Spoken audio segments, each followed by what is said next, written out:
نظام کائنات ہے کہ ہر تنظیم اور ہر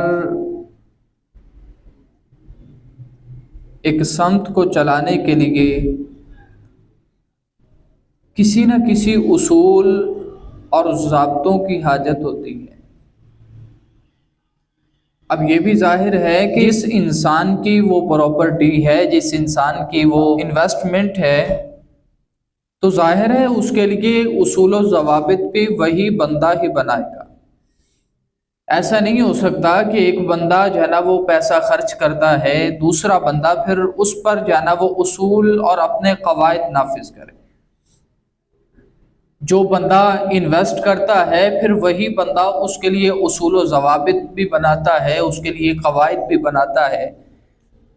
اور اسی کے جو ہے نا احکامات کو نافذ کیا جاتا ہے۔ تو گویا انسان اپنی زندگی کے اندر، اپنے معاشرے کے اندر یہ دیکھتا ہے کہ جس انسان کا جہاں جہاں پر اس کی قدرت اور اس کی طاقت ہے تو وہ انسان اس پر اپنے احکامات کو نافذ کرتا ہے، لیکن دوسری طرف اللہ کے رسول جناب نبی مکرم شفیع معظم صلی اللہ تعالی علیہ وسلم کی ذات گرامی ہے کہ آپ نبی پاک علیہ الصلوۃ والسلام کی ذات گرامی ایسی ذات ہیں کہ احکامات اور آداب تو نبی کی بارگاہ کے ہوتے ہیں، لیکن نبی کی بارگاہ کے آداب میرا خدا خود قرآن کے اندر بیان فرماتا ہے۔ خالق کائنات نے قرآن مجید برہان رشید کے اندر ارشاد فرمایا، یا ایھا الذین آمنوا، فرمایا اے ایمان والو، لا تقولوا راعنا، میرے نبی کی بارگاہ کے اندر راعنا کا لفظ نہ استعمال کرو، راعنا کا لفظ نہ کہو۔ مولا کہنا کیا ہے؟ فرمایا وقولوا انظرنا، بلکہ تم کہو کہ یا رسول اللہ ہماری طرف نظر کرم فرمائیں۔ اب قرآن پاک کی یہ آیت اور اس کا شان نزول سماعت کیجیے۔ نبی پاک علیہ الصلوۃ والسلام جب اپنے احکامات کی، اللہ کے کلام کی اور اپنے فرمان کی تبلیغ ارشاد فرماتے، تعلیمات صحابہ پاک کو ارسال کرتے، تو آگے سے صحابہ کرام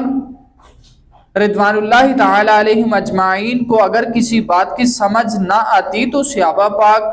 عرض کرتے تھے، یا رسول اللہ راعنا، ہماری رعایت فرمائیے، یعنی ایک مرتبہ پھر جانا وہ اسی جملے کو ارشاد فرما دیجئے تاکہ ہم صحیح طور پر سمجھ جائیں۔ اب جب صحابہ کرام رضوان اللہ تعالی علیہم اجمعین نبی پاک علیہ الصلوۃ والسلام کی بارگاہ کے اندر راعنا کا لفظ استعمال کرتے، یا رسول اللہ ہماری رعایت فرمائیں،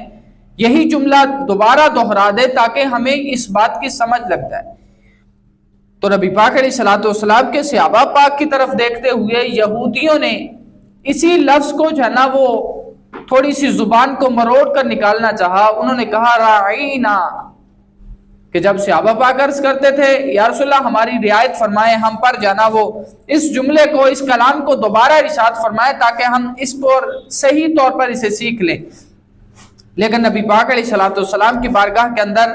یہودیوں نے مسلمانوں کے صحابہ پاک کے اسی جملے کو زبان مروڑ کر کہا یا رسول اللہ راعینا۔ اس کا ترجمہ جو ہے نا وہ حضرت سعد بن معاذ رضی اللہ تعالیٰ عنہ تفسیر قرطبی کے اندر اسے جو ہے نا وہ امام قرطبی نے نقل کیا کہ راعینا کا معنی ہوتا ہے چرواہا، یعنی یہودی نبی پاک علیہ الصلوۃ والسلام کو بطور توہین کے کہا کرتے تھے، حضور آپ تو چرواہے ہیں، معاذ اللہ ثم معاذ اللہ۔ اب نبی پاک علیہ الصلوۃ والسلام کے صحابہ پاک کہتے ہیں یا رسول اللہ ہم پر نظر کرم فرمائیں، ہماری رعایت فرمائے، دوبارہ یہ جملہ دہرا دے تاکہ ہماری عقل کے اندر صحیح طور پر بیٹھ جائے، ہمیں سمجھ آ جائے۔ لیکن دوسری طرف یہودی جو ہے نا وہ نبی پاک علیہ الصلوۃ والسلام کو چرواہا کہہ کر پکارتے تھے، معاذ اللہ توہین کی جو ہے نا وہ نگاہ سے۔ تو جب سعد بن معاذ رضی اللہ تعالیٰ عنہ نے یہودیوں کے اس جملے کو سنا نا تو انہوں نے نبی پاک علیہ الصلوۃ والسلام کی بارگاہ کے اندر عرض کی، یا رسول اللہ ہم تو یہ عرض کرتے تھے تاکہ ہماری رعایت ہو، ہم تو یہ عرض کرتے تھے تاکہ آپ دوبارہ اس کلام کو دہرا دیں، ہمیں سمجھ آ جائے،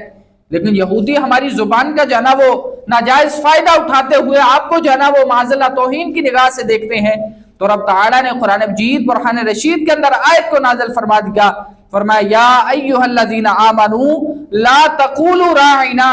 فرمایا اے ایمان والو اب رائنا نہیں کہنا، وقولوا انظرنا،